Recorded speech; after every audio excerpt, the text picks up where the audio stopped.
Fala, nós estudantes, queridos e queridas, professores e professoras aí que vão acompanhar essa aula agora ao vivo de Química para vocês do Meu Papel no Desenvolvimento Sustentável. Estou aqui com o nosso professor Luiz Ricardo. Fala, professor Luiz, de boa? Olá, bom dia a todos. Então vamos ter mais uma aula de Química hoje. Meu nome é Luiz, sou professor de Química e nós vamos falar, da sustentabilidade relacionada à água. Bacana aí, o professor Luiz aí, no caso, eu queria passar para o professor, queria ir passando aí, já pode comentar com vocês aí de boa. Muito bem.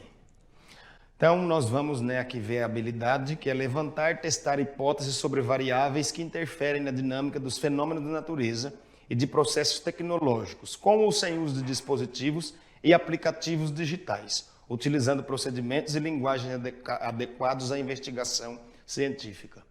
Muito bem, a água, um bem precioso, A habilidade do currículo paulista, EM 13 CNT 105, analisar os ciclos biogeoquímicos e interpretar os efeitos de fenômenos naturais e da interferência humana sobre esses ciclos, para promover ações individuais ou coletivas que minimizem as consequências nocivas à vida. Então, quando nós falamos de ciclos biogeoquímicos da água, nós estamos falando do ciclo da água na natureza, que é um ciclo bastante simples. É o processo de evaporação, ela se condensa, a chuva traz ela de volta e ela vai então participar dos outros ciclos biogeoquímicos, mudando até a parte geográfica do nosso planeta. Tá certo? Muito bem. Objetivos da nossa aula, Nós vamos aprofundar os nossos conhecimentos a respeito da sustentabilidade. Então, o que é sustentabilidade? É quando eu utilizo um bem que eu tenho disponível para mim, mas não é só eu utilizar, eu também garantir que as gerações futuras poderão também utilizar esse bem. E depende do meu cuidado para que isso aí possa acontecer de maneira efetiva, tá? Depois nós vamos analisar a origem e a importância da água e investigar uma situação, problema que nos remeta a esse assunto, tá bem? Então sugerimos que os estudantes tenham o seu diário de bordo aí em mãos para que vocês possam então registrar e acompanhar as suas aprendizagens e algumas dúvidas que vocês possam ter para o nosso momento de interação. Está bem? Muito bem. Água, o solvente universal. Investigar e analisar as propriedades da água e sua importância como recurso natural, certo? Então a água ela tem muitas propriedades importantes e que vão auxiliar nos processos biológicos, nos processos geológicos, nos processos químicos que ocorrem com frequência na natureza. Então, tudo na natureza praticamente depende da água, porque ela tem propriedades físico-químicas que são fundamentais para que esses processos aí se desenvolvam, Então, os nossos objetos de conhecimentos. Características e propriedades da água, aquilo que nós aprendemos desde o ensino fundamental, Características, a água insípida, a água inodora, a água incolor, Nós temos várias propriedades importantes aí para serem estudadas, embora nós não podemos dizer que a água é incolor, A água, na verdade, ela tem uma coloração azulada muito fraquinha, mas então ela tem a sua cor, tá certo? E propriedades da água, a importância da água para a sustentabilidade, porque sem água nós não teremos, nas nossas gerações futuras, nenhuma perspectiva, nenhuma expectativa de vida. Então ela é um bem que está disponível a nós, mas nós temos que cuidar dela. Usar sim, mas usar com responsabilidade. Lembrando que nós temos aí, as nossas outras gerações, para que esse bem possa chegar até lá e dar a eles a mesma vida que nós estamos tendo hoje, tá certo?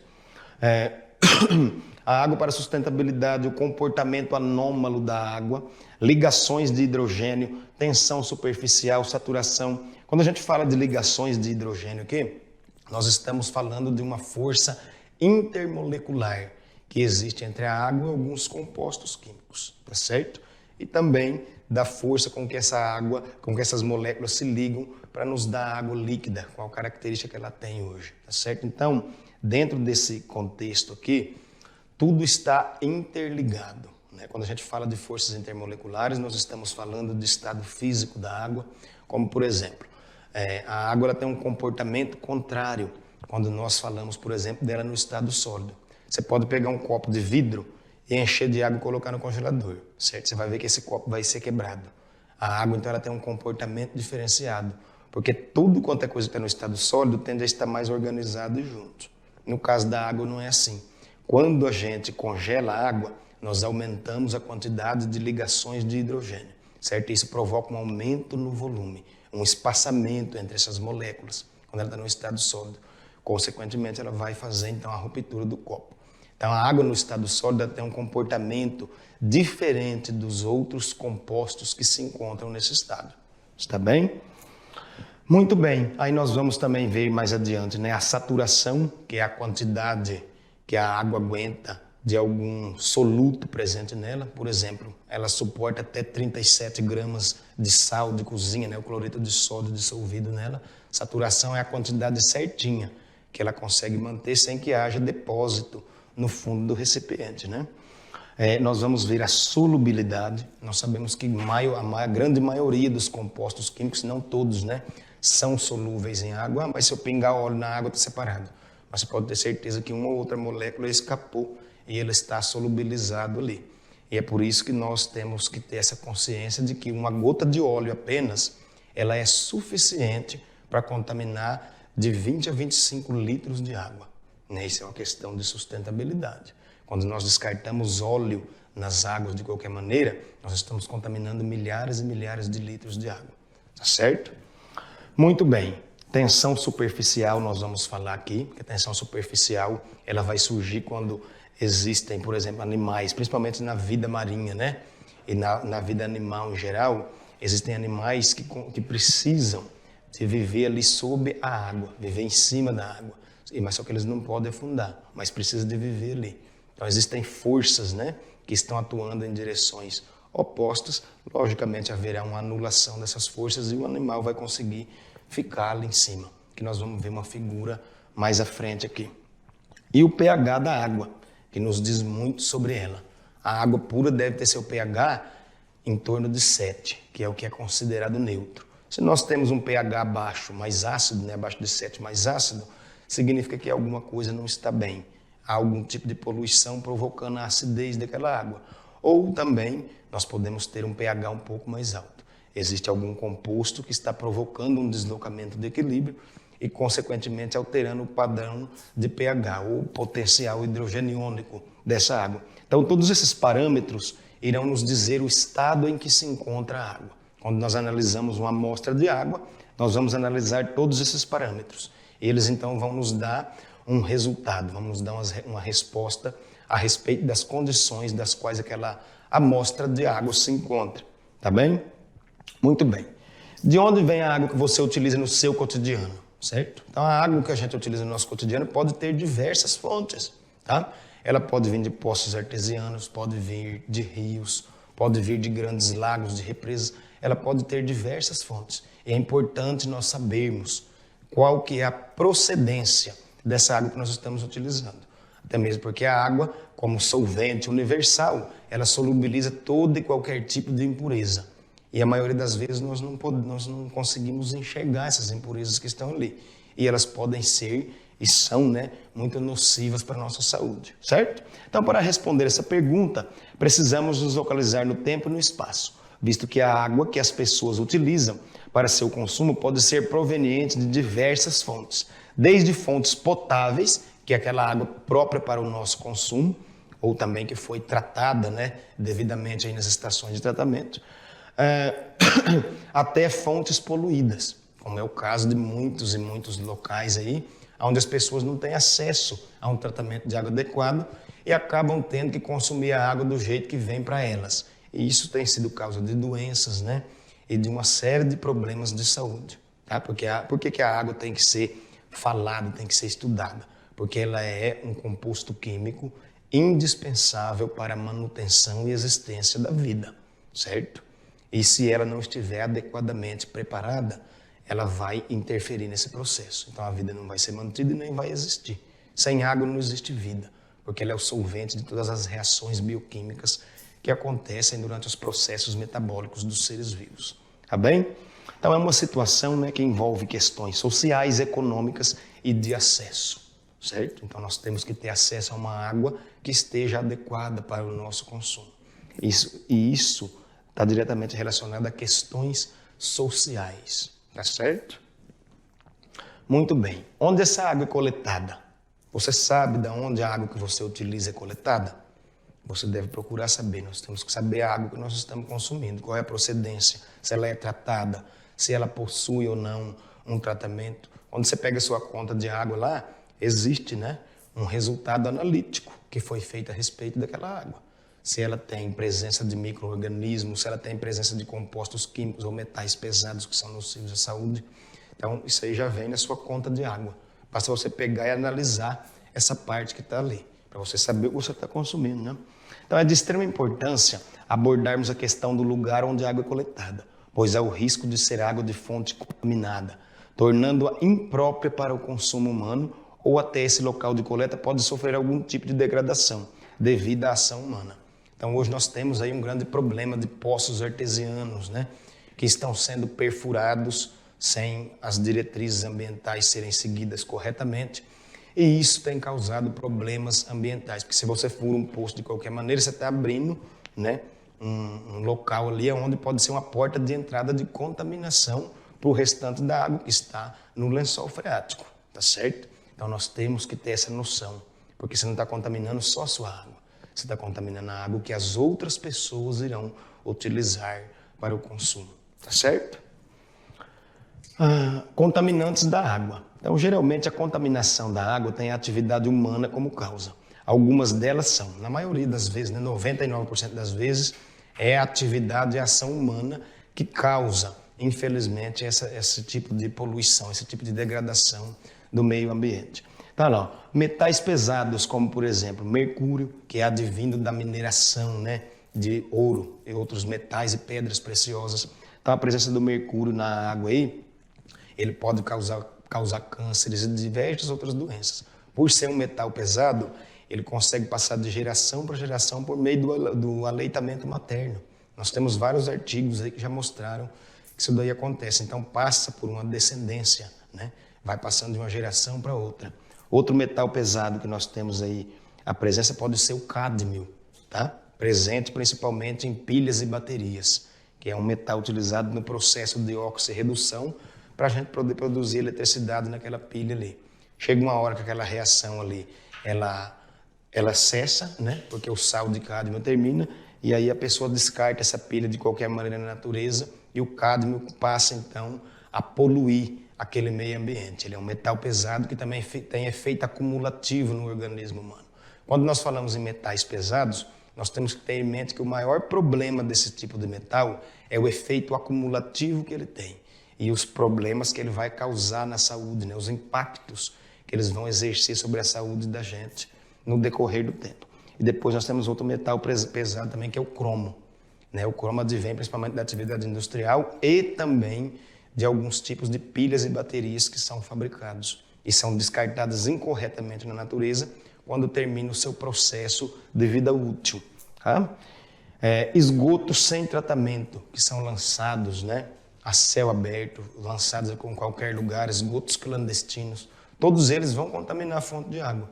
Vamos supor que nós temos aí um processo de atividade industrial que está sendo descartado ali num rio. E aquele rio é represado logo mais adiante para que aquela água, então, seja utilizada no abastecimento de uma cidade, né? Então, aquela água pode passar por um tratamento, pode passar por uma série de coisas, mas ela ainda vai sempre ter resíduos, né? Traços de materiais que podem ser nocivos à saúde, tá bom? Depois nós temos o descarte de lixo inadequado.